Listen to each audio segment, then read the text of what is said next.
नमस्कार, समाचारों में आप सभी का स्वागत है। मैं हूं जया सिन्हा। आइए शुरुआत करते हैं इस वक्त की सुर्खियों के साथ। संसद के मॉनसून सत्र के तीसरे दिन की शुरुआत विपक्ष के हंगामे के साथ। लोकसभा और राज्यसभा की कार्यवाही बाधित। लोकसभा में फिर नहीं चल सका प्रश्नकाल।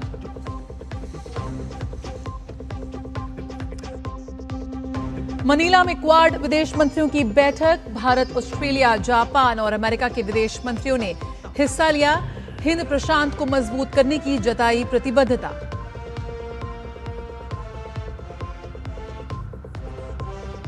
राष्ट्रपति द्रौपदी मुर्मू की उत्तर मैसेडोनिया यात्रा।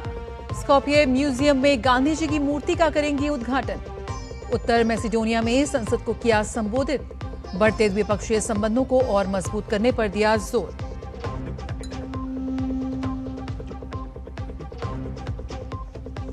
राम मंदिर ट्रस्ट की 2 दिवसीय अहम बैठक आज से।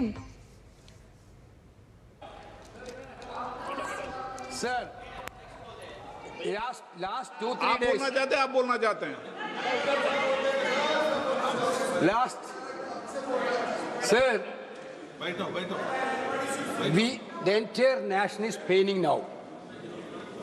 The way in which the government of India brutally deal with the students who are agitating against Dharmendra Pradhan. Sir, one point. मेरा point है सर। आप तो बताइए, आप चर्चा चाहते हैं? Indian opposition, आप चर्चा करना चाहते हैं? सरकार चर्चा को तैयार है। सर, आप पूरी चर्चा में बोलना ना, वेणुगोपाल जी, आप जितना समय चाहोगे बोलेंगे हम पूरी चर्चा में बोलने का अवसर बोलेंगे सर। हम चाहता है हम सर, हमारा डिमांड वेरी क्लियर है। Education minister should be resign. Then one more. आप चर्चा में if you accept adjournment motion पर चर्चा करो सर। अध्यक्ष महोदय जी, adjournment motion 3 दिनों से सरकार की ओर से हमने ऑफर किया हुआ है। मैं औपचारिक तौर पर आज फिर माननीय स्पीकर महोदय आपके साथ से अब सुनिए ना, आपने बात कहा है तो सुनिए ना। सरकार नीट पेपर लीक का चर्चा के लिए पूरी तरह से तैयार है और हमने पहले दिन से कहा है, जब चर्चा होती है तो किसी नियम के तहत होना पड़ता है और इसका व्यवस्था बनाना पड़ता है। मैं अनुरोध करता हूं कि चर्चा कब होना है, चर्चा का ड्यूरेशन कितना लंबा चर्चा होना है और किस नियम के तहत होना है। माननीय स्पीकर महोदय, सारे पार्टी के फ्लोर लीडर से बातचीत करके इसका निर्णय किया जाए। सरकार पूरी तरह से नीट पेपर लीक पे चर्चा करने के तैयार है और इस देश के युवाओं को भविष्य के लिए हम सब मिलकर के एक सार्थक चर्चा हो, ये सरकार चाहती है। अखिलेश बोलना चाहते हैं। अखिलेश जी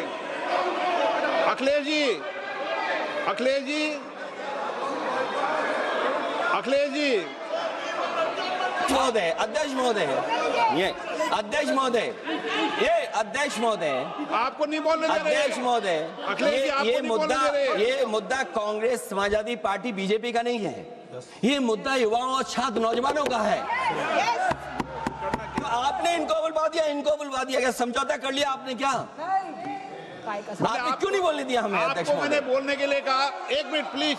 नहीं, आपने समझौता क्यों कर लिया फिर? हम लोग का बात भी अखिलेश जी, नहीं, छात्र नौजवान क्या केवल? अखिलेश जी, 1 मिनट। नहीं अध्यक्ष महोदय, ये पक्ष ठीक नहीं है अध्यक्ष महोदय। ये युवा, छात्र, नौजवान, हम सबके हैं, हम सब लड़ रहे हैं उनके लिए, और जब छात्रों की नहीं सुनी जाएगी तो सड़कों पे आएंगे। और जो सरकार ने व्यवहार किया है, इस्तीफा तो क्या है? इस्तीफा तो जब चाहेंगे तब मंत्री ले लेंगे, सदन के बाद ले लेंगे। लेकिन सवाल ये, जो छात्रों के साथ व्यवहार हुआ है, उनके हाथ तोड़े, सर तोड़ा, उनके कपड़े फाड़े, क्या बेटियों के कपड़े फाड़ेंगे आप? हम और राहुल जी थे। अध्यक्ष महोदय, हम मजबूरी में गए हैं प्रधानमंत्री के आवास पर। अगर आप सुन लेते हैं यहाँ पर तो हम नहीं जाते। क्या प्रधानमंत्री स्टेटमेंट नहीं दे सकते हैं? युवाओं के लिए आप बाहर बोल सकते हैं, सदन में क्यों नहीं बोल सकते हैं आप? माननीय सदस्यगण, सभी लोगों के मत आ गए हैं। आप भी चर्चा चाहते हैं, ये भी चर्चा चाहते हैं और सरकार चर्चा करने को तैयार है। आप आइए, कब चर्चा करनी है, कितनी देर चर्चा करनी है, सरकार चर्चा को तैयार है। आप आइए चर्चा करने को। ऐसे गैलरी में बैठकर चर्चा नहीं होगी, चर्चा होगी। आप अपनी सीट पर बैठे, कितनी देर करनी है, किस नियम के तहत करिए, आप बैठिए। सरकार ने कहा है कि खुले मन से कहा हम चर्चा को तैयार है और सबका मत आ गया है। अब आपके आपस के विवाद को मैं सीट पे बैठ के नहीं मिटा सकता। सदन की कार्रवाई 2 बजे तक स्थगित की जाती है। तो सदन की कार्रवाई एक बार फिर स्थगित हो गई, लेकिन इस वक्त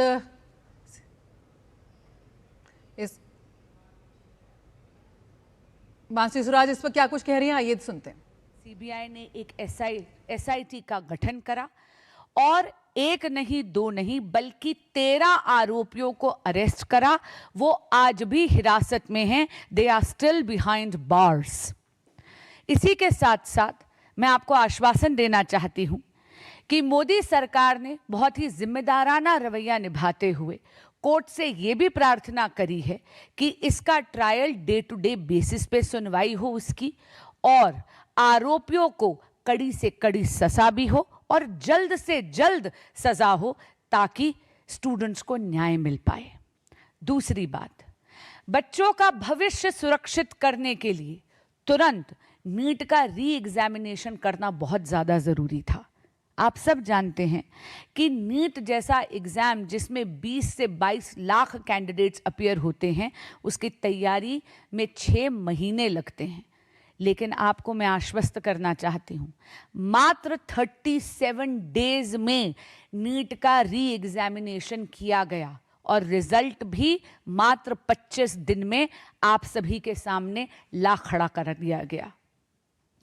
जो री एग्जामिनेशन हुई उसमें टेक्नोलॉजी को लेवरेज करा गया, ताकि कहीं पर भी अगर किसी भी प्रकार का लूप होल हो उसको कर्ब किया जाए, उसको प्लग इन किया जाए। 20 लाख कैंडिडेट्स ने नीट का री एग्जामिनेशन 21 जून को लिया। इसमें 11.21 लाख यानी 11 लाख से ज़्यादा स्टूडेंट्स क्वालिफाई करे।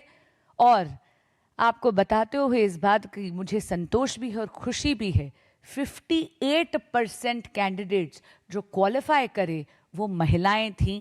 इस देश की बेटियों ने अपना परचम लहराया। एक आरोप कहा जा रहा है कि इस देश में एजुकेशन सिस्टम कोलैप्स कर गया है। ये बिल्कुल असत्य है, झूठ है। मैं आपको 2 बातें कहकर इसको प्रूव करना चाहूंगी।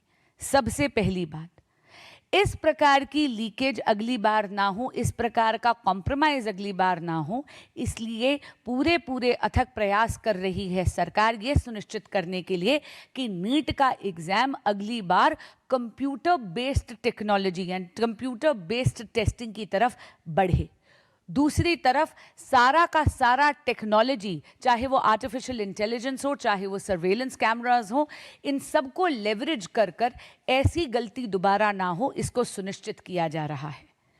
जितने भी अधिकारी या कोई भी व्यक्ति इसमें अगर दोषी पाया जा रहा है, सरकार उस पर तुरंत कार्रवाई भी कर रही है।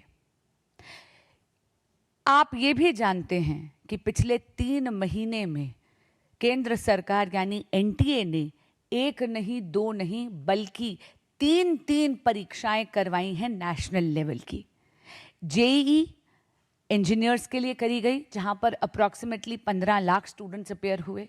इसी तरह सीयूईटी की परीक्षा करी गई, जहां पर पुनः 15 लाख से ज़्यादा स्टूडेंट्स अप्रॉक्सीमेटली अपेयर हुए। और नीट का भी री एग्जामिनेशन हुआ, जहां मैंने आपको बताया कि 20 लाख स्टूडेंट्स अपेयर हुए। आप देख रहे हैं कि ये तीनों परीक्षाएं बहुत ही सुचारू रूप से केंद्र सरकार ने करवाई, एनटीए ने करवाई। और इसीलिए ये कहना कि भारत में एजुकेशन सिस्टम एंड खासकर कि भारत में एग्जामिनेशन सिस्टम कोलैप्स कर गया है, ध्वस्त हो गया है, ये सरासर झूठ है, ये असत्य है। ये एक भ्रम है जो फैलाने की कोशिश करी जा रही है। कहीं ना कहीं आप ये भी देखेंगे कि ये जो मूवमेंट शुरू करी गई, जो सीजेपी और बाकी दलों ने शुरू करी, कहा गया कि ये एक स्टूडेंट मूवमेंट है। आप देखेंगे सरकार का रवैया इस मूवमेंट के प्रति संवेदनशील रहा है। मित्रों, 6 जून को दिब्के जी आते हैं अमेरिका से, 20 जून को वो प्रदर्शन पे बैठते हैं। 6 जून को जब वो आए तो दिल्ली पुलिस ने उनको परमिशन एयरपोर्ट पर ही दे दी। याद रखिएगा, उन दिल्ली पुलिस ने वेट नहीं करा कि सीजेपी के वकील पहुंचे और पुलिस से परमिशन मांगे। खुद लोकतंत्र का सम्मान करते हुए दिल्ली पुलिस ने उसी दिन परमिशन दे दी। वो परमिशन शाम के 5 बजे तक थी। वो परमिशन 5 बजे एक्सपायर हो गई, लेकिन ये आंदोलनकारी वहीं पर बैठे रहे। उन्होंने जंतर मंतर पर सिट इन करा 21 दिन तक। दिल्ली पुलिस ने किसी भी प्रकार की कार्रवाई उनको उठाने के लिए नहीं करी। सरकार ने उनको किसी भी प्रकार की कोताही अपने लेवल पर नहीं होने दी, और जब तक ये प्रोटेस्ट पीसफुल था, सरकार ने इस प्रोटेस्ट को होने दिया। लोकतंत्र में विरोध करना आपका अधिकार है। बिना परमिशन के विरोध करा, पर तो भी सरकार ने किसी भी प्रकार का अवरोध इस आंदोलन या इस प्रोटेस्ट में नहीं डाला। अब बात करते हैं जो बात हुई 20 जुलाई को। 20 जुलाई को कहा संसद चलो, संसद का घेराव करने का प्रयास करा गया। हम सब जानते हैं कि लोकतंत्र में इंस्टीट्यूशंस की एक वैल्यू होती है। इंस्टीट्यूशंस का घेराव अराजकता का पर्याय है। जंतर मंतर एक डेजिग्नेटेड स्पॉट है प्रोटेस्ट करने के लिए, लेकिन बिना किसी परमिशन के जब संसद का घेराव करा गया, तब भी दिल्ली पुलिस ने भी रिस्ट्रेंट दिखाया, और सरकार तो संवेदना से और संवाद के लिए, दोनों से इनके लिए तैयार थी। संसद का सत्र शुरू हुआ सुबह के 10:30 बजे। वहां से मांग आई कि वो सरकार के साथ बातचीत करना चाहते हैं। ध्यान रहे, 6 जून से लेकर और 20 जुलाई तक संवाद के लिए किसी भी प्रकार का आग्रह या मैसेज नहीं आया था, लेकिन जैसे ही उन्होंने ये मैसेज भेजा, सरकार ने तुरंत उन्हें न्योता दिया आकर आदरणीय नड्डा जी के साथ बैठकर बात करने का। 11:15 बजे इन्हें न्योता दिया गया कि आप आइए और बात करिए। वे आए और इनको कहा कि हम वार्तालाप यानी संवाद से ही इसका समाधान ढूंढते हैं, आप कृपया प्रदर्शन से उठ जाइए, प्रदर्शन मत करिए। इन्होंने आश्वासन दिया कि प्रदर्शन नहीं करेंगे। हैरान कर देने वाली बात यह है कि जब ये नड्डा जी के पास पहुंचे और सरकार ने बोला कि आपकी क्या डिमांड्स हैं, आप लिखित में ज्ञापन दीजिए, तो ये लिखित में किसी भी प्रकार का ज्ञापन लेकर नहीं आए थे। और तब नड्डा जी ने इनसे आग्रह करा कि जो भी आपकी डिमांड्स हैं वो लिखित में दे दीजिए। मित्रों, एक भ्रम फैलाने की कोशिश करी जा रही है कि इनको वेट कराया गया। मैं आपको ये स्पष्टता से कहना चाहूँगी, ऐसा बिल्कुल नहीं था। 2.5 घंटे प्रदर्शनकारियों के प्रतिनिधि मंडल ने लगा दिए लिखित डिमांड्स बनाने के लिए। सरकार तो प्रतीक्षा कर रही थी। सरकार संवेदनशीलता से, मैं दोबारा कह रही हूँ, संवेदनशीलता से इस प्रोटेस्ट से डील करने के लिए तैयार है, और संवाद से ही समाधान निकलेगा। ये बात मोदी सरकार का नारा नहीं, ये मोदी सरकार की नीति है। उसके बाद जब ये लिखित में डिमांड्स लेकर आए, इनसे पुनः आग्रह करा गया कि आप कृपया प्रदर्शन मत करिए। इन्होंने आश्वासन दिया कि ये नहीं करेंगे, पर ये मुकर गए।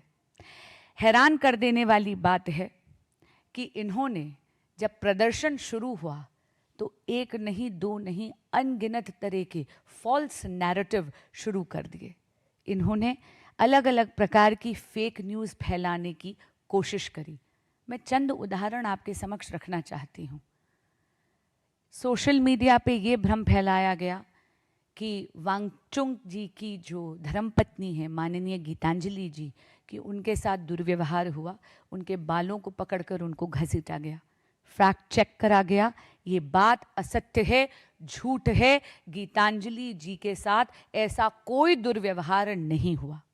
दूसरी बात, एक और भ्रम फैलाने की कोशिश करी गई कि दिपके जी अरेस्ट कर लिए गए हैं, उसके बाद फैक्ट चेक करा गया, ये बात भी सरासर झूठ निकली।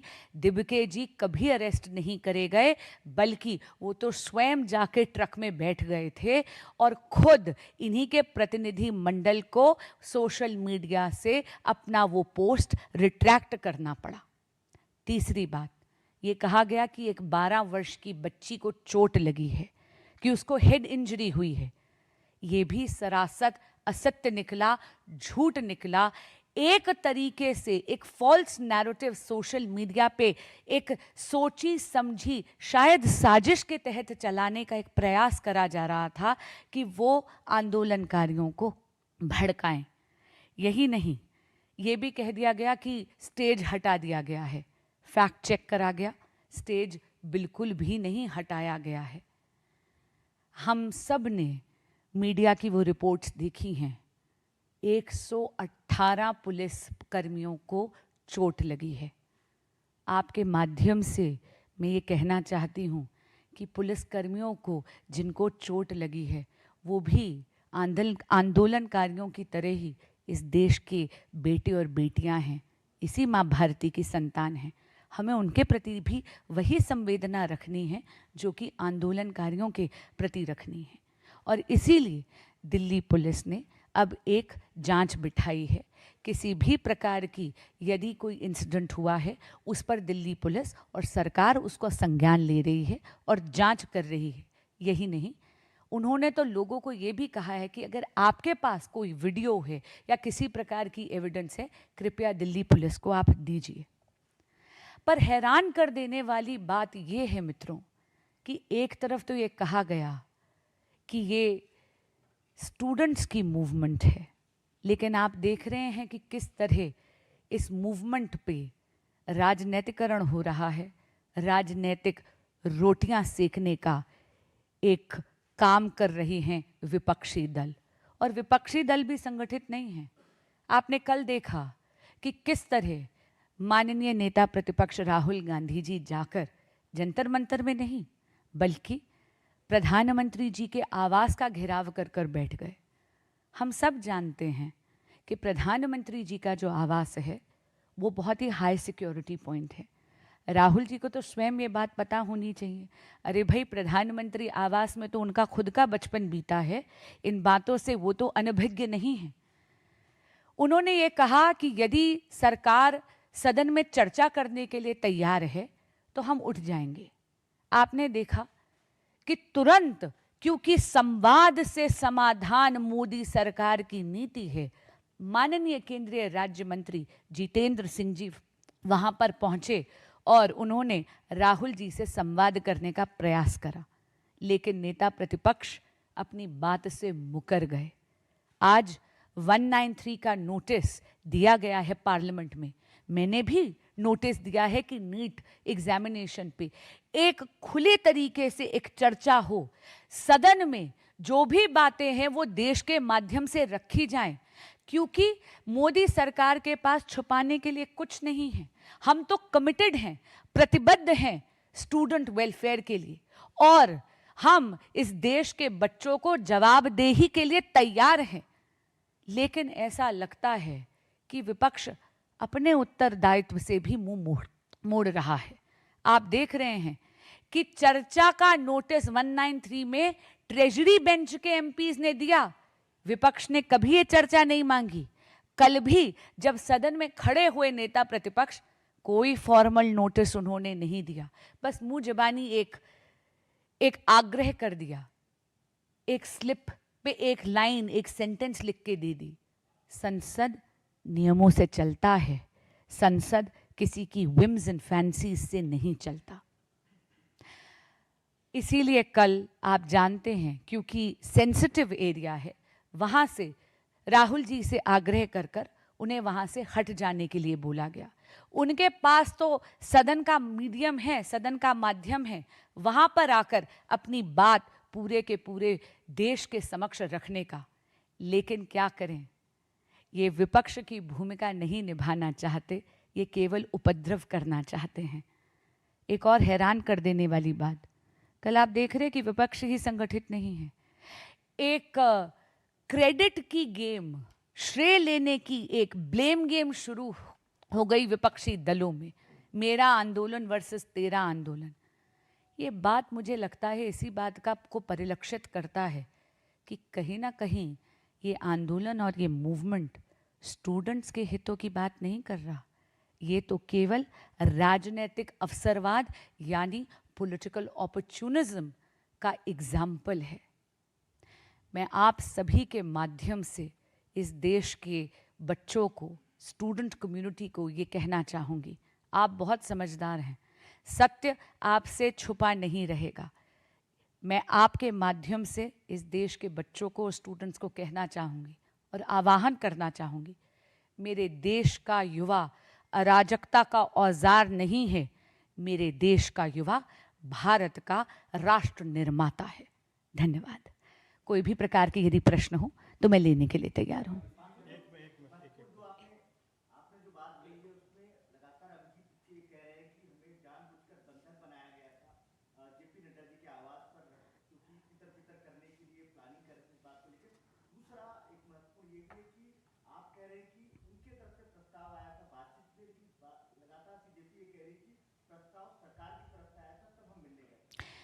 देखिए, ऐसा है, सबसे पहले तो मैं कहना चाहूँगी कि ये जो झूठ वो फैला रहे हैं कि नड्डा जी के घर पर उनको हॉस्टेज रखा गया, आप भी जानते हैं कि ये बहुत ही इर्रिस्पॉन्सिबल यानी गैर जिम्मेदाराना और बहुत ही इमेच्योर स्टेटमेंट है। ऐसी कोई बात नहीं हुई थी।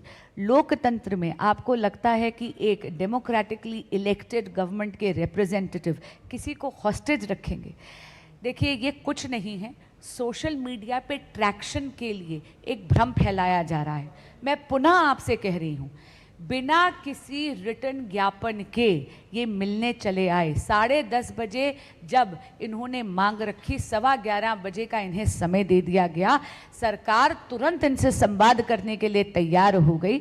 यहाँ तक कि आप देख रहे हैं कि नड्डा जी तो अस्पताल जाकर जितने भी वहाँ पर लोग भर्ती हैं, स्वयं वांगचुक जी का भी हालचाल पूछकर आए हैं। और नड्डा जी इस देश के केंद्रीय स्वास्थ्य मंत्री हैं।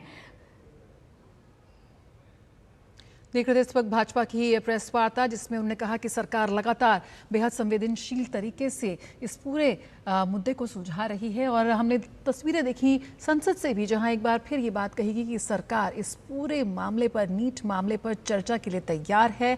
कब करनी है, कैसे करनी है, किन नियमों के तहत करनी है, इसको लेकर लगातार विपक्ष से पूछा जा रहा है, नोटिस दिया जा रहा है, लेकिन अब तक विपक्ष इस बारे में किसी तरह की तस्वीर साफ नहीं कर पाया है। और यहाँ पर बांसुरी स्वराज ने भी इस बात को भी साफ कर दिया कि लगातार सरकार इस पूरे मुद्दे पर नज़र बनाई हुई है और नीट पेपर के जो आरोपी हैं वो लगातार अभी भी उस पर जांच चल रही है और जितने भी आरोपी हैं वो अभी भी जेल में हैं। खबरों में आगे बढ़ते हैं। राष्ट्रपति द्रौपदी मुर्मू की उत्तर मैसेडोनिया की यात्रा का आज अंतिम दिन है। आज वे कई महत्वपूर्ण कार्यक्रमों में हिस्सा लेंगी। सबसे पहले वे स्कोपियो में मदर टेरेसा स्मारक जाएंगे और इस दौरान उत्तर मैसेडोनिया की राष्ट्रपति भी उनके साथ मौजूद रहेंगी। इसके बाद राष्ट्रपति स्कोपिये संग्रहालय में महात्मा गांधी की प्रतिमा का अनावरण करेंगी।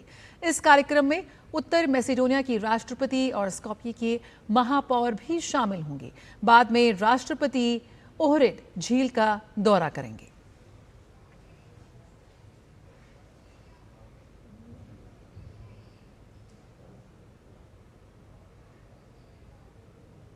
राष्ट्रपति द्रौपदी मुर्मू मोल्डोवा और उत्तर मैसेडोनिया के बाद अपने यूरोपीय दौरे के अंतिम चरण में रोमानिया पहुंचेंगी। यूरोप में भारत की बढ़ती कूटनीतिक सक्रियता के बीच 3 दशक से अधिक समय तक के बाद किसी भारतीय राष्ट्रपति की ये पहली रोमानिया यात्रा होगी। भारत और रोमानिया के संबंध केवल राजनयिक नहीं बल्कि दशकों पुराने भरोसे और सहयोग की नींव पर आधारित हैं।